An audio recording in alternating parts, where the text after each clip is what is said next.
Joyeux 1er mars. Pour moi, toutes les révélations que l'on vit en ce moment, au plan individuel comme au plan collectif, sont une preuve que la légitimité de l'humain est en train de se rebâtir. Ceux qui ont eu des défis à trouver leur propre légitimité, je pense que, puis je peux m'inclure là-dedans, c'est parce qu'on s'est défini en fonction de notre personnage puis de nos rôles, en grande partie par rapport à l'extérieur. Pas assez en identification par rapport à soi-même. Si par exemple j'ai une relation avec un parent, avec un ami, que j'adopte des comportements toujours en adaptation puis en réponse à l'identité, au personnage, au masque de l'autre, je suis déconnectée de mon essence.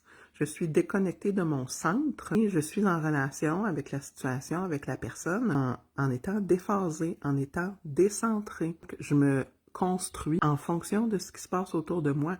Souvent, par survie. C'est que ta légitimité, c'est de te reconnecter à 100% à ton essence. Hein? Je peux le dire au jeu, c'est ce que je suis en train de m'approprier. Et que je demeure dans mon identité, dans mon essence, la même personne, avec des réponses qui sont issues de mon intériorité et non seulement une réponse de survie adaptative, avec des rôles, avec des masques par rapport à ce qui se passe autour de moi.